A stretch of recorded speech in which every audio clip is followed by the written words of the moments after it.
दोस्तों नमस्कार, मेरा नाम प्रशांत है और आप देखना शुरू कर चुके हैं भारत एक सोच।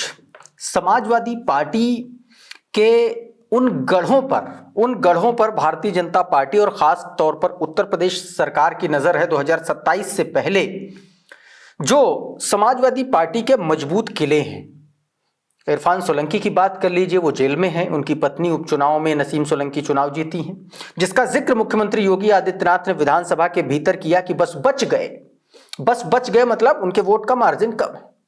रामपुर का किला ध्वस्त कर दिया, वहां पर आकाश सक्सेना को भारतीय जनता पार्टी ने स्थापित कर दिया। अब संभल की बारी है। अब संभल पर निशाना गड़ाए हुए है भारतीय जनता पार्टी। आपको पता है दोस्तों, 23-24 नवंबर को जो हिंसा हुई, उसके बाद जिस तरीके से उसमें 5 मुसलमान लोगों की मौत हुई, कहा गया कि पुलिस की गोली से इन लोगों की मौत हुई। हालांकि गोली लगने से मौत हुई ये बात क्लियर है, लेकिन बाकी बातें पुलिस और प्रशासन और सरकार मान नहीं रही। वो कह रही है कि इन्हीं दंगाइयों की वजह से, और खास तौर पर जो लोग प्रदर्शन कर रहे थे उनको दंगाई इस तरीके से कहा भी गया। अब दोस्तों एक स्टेप उसके आगे बढ़ गई है उत्तर प्रदेश की यूपी सरकार, भारतीय जनता पार्टी की सरकार। आपको याद होगा कि इसी तरीके से कुछ इसी टर्म पर कुछ इसी तरीके से धीरे धीरे step by step Azam Khan के गढ़ को ध्वस्त किया गया। आप ये समझिए कि अगर आजम खान साहब पर कैसी एफआईआर, कैसे मुकदमे दर्ज किए गए, कमोबेश उसी स्थिति पर, उसी रास्ते पर अब समाजवादी पार्टी के संभल से सांसद जियाउर रहमान बर्क के खिलाफ केसेस हो रहे हैं। जियाउर रहमान बर्क के खिलाफ बीते दिनों दोस्तों बिजली चोरी का एक मुकदमा दर्ज कर दिया गया। 135 धारा 135 के तहत कहा गया कि जियाउर रहमान बर्क के घर में जो बिजली का लोड था और जो मीटर था उससे ज्यादा था। कहा गया 2 किलोवाट के मीटर से पूरे घर की बिजली चल रही थी और बिजली का बिल 0 था। ये कहा गया कि बिजली चोरी है। यहां तक कि उनके घर का कनेक्शन भी काट दिया गया। उसके बाद डिजिटल मीटर, स्मार्ट मीटर जो भी लगाया गया वो लगाया गया और उनके खिलाफ ये एक नई एफआईआर दर्ज हो गई। लेकिन दोस्तों सवाल सिर्फ इस एफआईआर का नहीं है, सवाल हिंसा के बाद की उस एफआईआर का है जिसमें उनको मुख्य आरोपी बनाया गया था, जिसमें यह कहा गया था कि जियाउर रहमान बर्क ने जो है लोगों को उकसाया। आप सभी को पता है कि संभल की जो चंदौसी कोर्ट है उसने आदेश पारित किया। दिन के दिन गए लोग वहां पर अर्जी दी, दिन के दिन आदेश पारित हो गया और उसी दिन शाम तक एक राउंड का सर्वे हो गया। और फिर अगले दिन जब सर्वे की बात आई तो वहां पर धार्मिक नारे लगाए गए, मस्जिद के आसपास उकसाने वाले भड़काऊ नारे लगाए गए और उसके बाद वहां पर हिंसा भड़क उठी। इस तरीके के बयान पार्लियामेंट में कोटेड हैं। अखिलेश यादव ने इस पूरे मुद्दे को उठाया था। लेकिन दोस्तों ये जो वीडियो है ये जियाउर रहमान बर्क की गिरफ्तारी को लेकर के कहा जा रहा है कि अब उनकी जो है गिरफ्तारी पर तलवार लटक रही है, वो कभी भी जेल जा सकते हैं।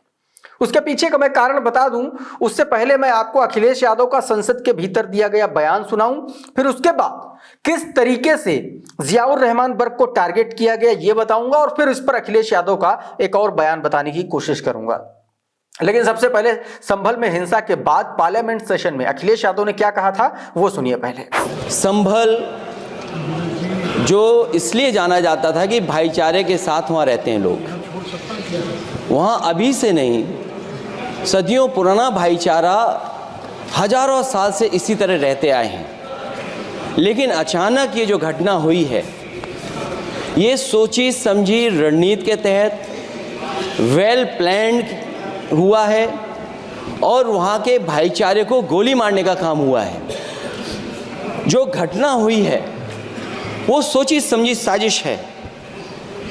वहाँ जो खुदाई की बात लगातार अध्यक्ष महोदय देश में कोने कोने पर भारतीय जनता पार्टी और उनके सहयोगी और समर्थक शुभचिंतक बार बार खुदाई की जो बात कर रहे हैं अध्यक्ष महोदय, ये खुदाई जो है हमारे देश का सौहार्द, हमारे देश का भाईचारा, हमारे देश का गंगा जमनी तहजीब को खो देगा।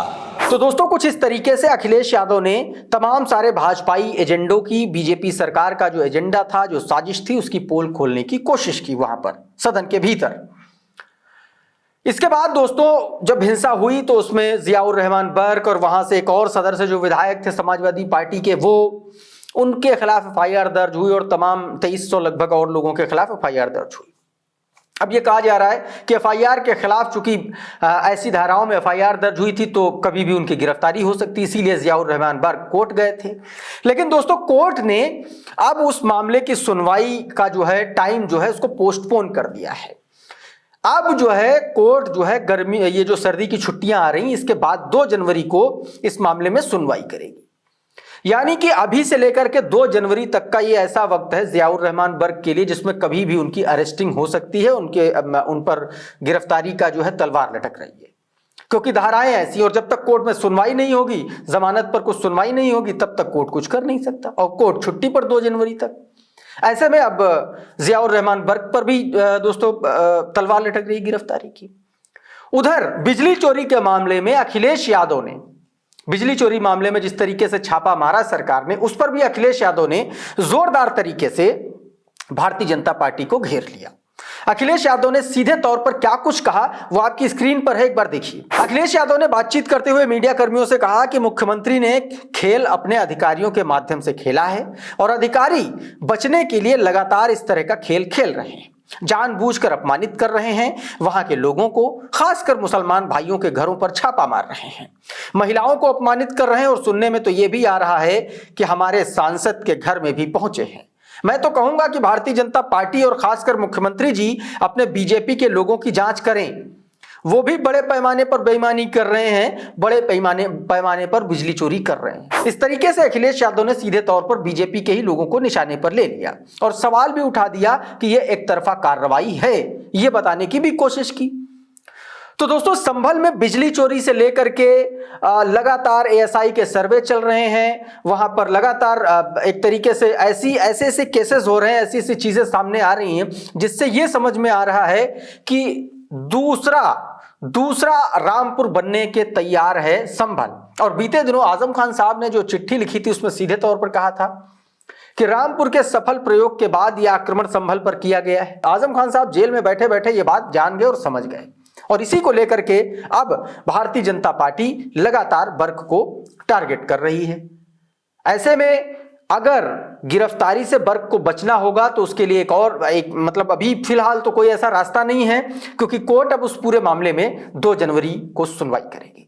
अब यह देखना होगा कि इस बीच उत्तर प्रदेश की पुलिस क्या कुछ नया डेवलपमेंट करती है जियाउर रहमान बर्क को लेकर के, संभल को लेकर के। बहरहाल अभी के इस वीडियो में इतना ही। हमारा ये वीडियो आपको कैसा लगा हमें कमेंट बॉक्स में जरूर बताइए। ये वीडियो अगर आपको अच्छा लगा तो इसको लाइक कर दीजिए, इसको शेयर कर दीजिए, चैनल पर नए आए हैं तो चैनल को सब्सक्राइब कर लीजिए, बेल आइकॉन जरूर दबा दीजिए ताकि इसी तरीके के तमाम वीडियोस आपको सबसे पहले मिलते रहें। साथियों बहुत बहुत शुक्रिया, बहुत बहुत धन्यवाद। आप जुड़े रहिए भारत एक सोच के साथ। नमस्कार।